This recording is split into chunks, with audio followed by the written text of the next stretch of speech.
on to taking the tire out of the rear rim. I have this old mat. I'm just going to be using this to put underneath so that I don't damage, and keep the disc on the upper side. Otherwise, if you are putting it the other way around while applying pressure, you might end up scratching or maybe even slightly bending, dinging the disc. So that does not make any sense. Why damage it? Now I have this tool. I know there are better tools to get the valve out. This does not get the valve out completely, but it will help me release the pressure. Here we go. Oh, it did bring out the valve. Nice. Slight damage on the valve, if you can see. Yeah, slight damage, nothing much. So now the good thing about this tire, this type of tire, is that this is a tube type. For a tubeless tire, unfortunately, I wouldn't have been able to do that. I don't have anything to pry and break the bead. So I would have taken it to a guy who can change it. But this one is easy. I'm just gonna be doing it raw, as if you were trying to, you were stuck on the roadside. You do have a spare tube, or you do have the puncture kit, and you just have to do that. So with that perspective, tire is secured safe, and you loosen this nut.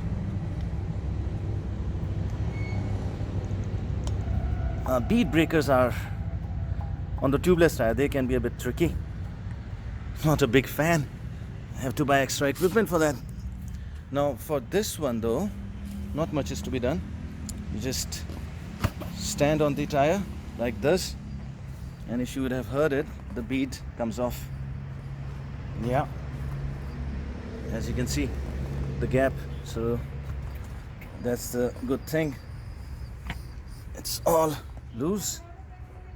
How is this for an angle then? It looks like, just pry this one in a bit closer like this.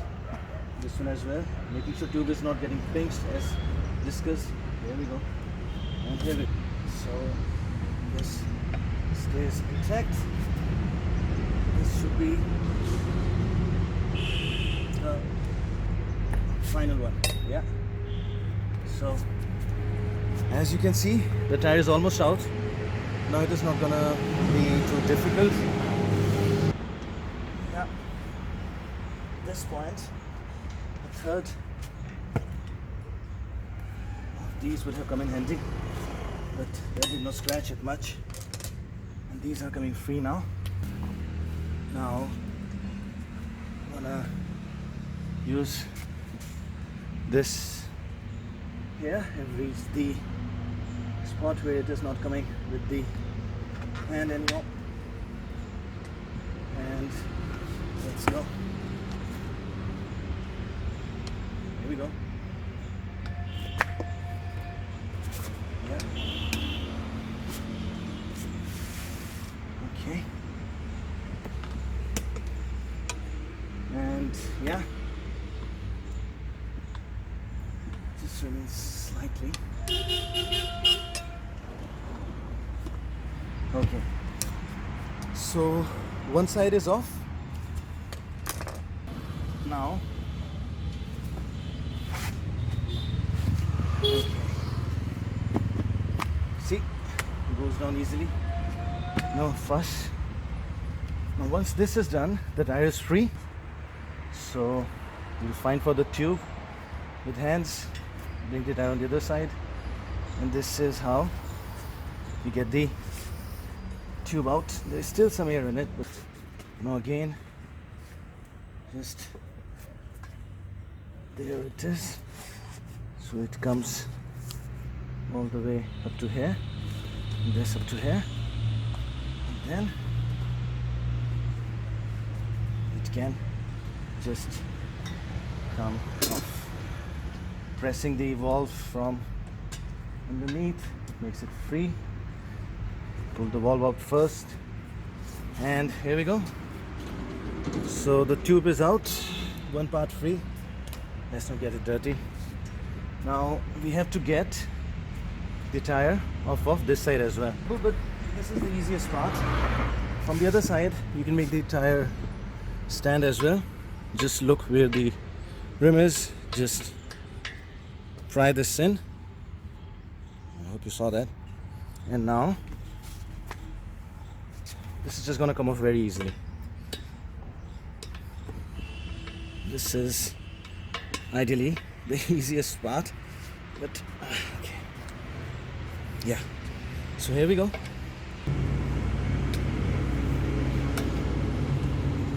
I'm just prying it a bit at a time to make it free enough so that it can just come off rest of the way. The pull of a hand, like this. And there we have it. Now the next thing that has to be done is to put the new tire back in. Now you have to make sure that you get the rotation of the wheel right.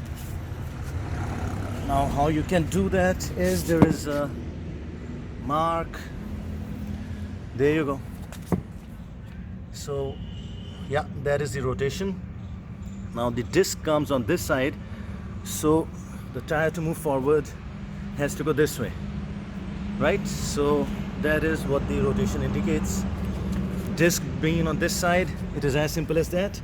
The tire is going to be going in thus. So on the disc side, rotation should be like this. There we go. One side is in. Now I know this tube is already a good one. I just put in extra rubber here.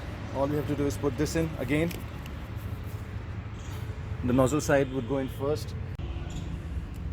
Now to do the next bit, you just have to pry this on both sides. That is the simplest way to do it. I've already done that since I needed both hands. Now once that is done, you just push it a bit down, and then you get in and get the valve out. I hope that was clear. Now there was a nut that I have. I just not pop back. Now easily, without the scope of damaging the tube, just remove your tire prior. That is usually an easy job. Yeah, valve is still staying in place. Yeah, all good.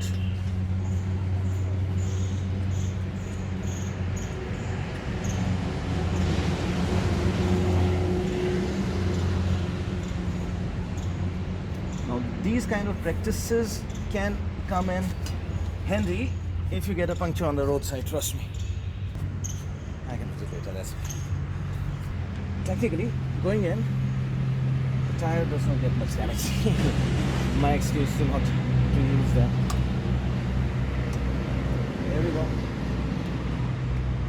Again, making sure that the tire is not getting pinched, holding itself, hold it from one side. Yeah, do this in the way, get back. Yeah, putting it back in is easy, trust me, it is not easy. See?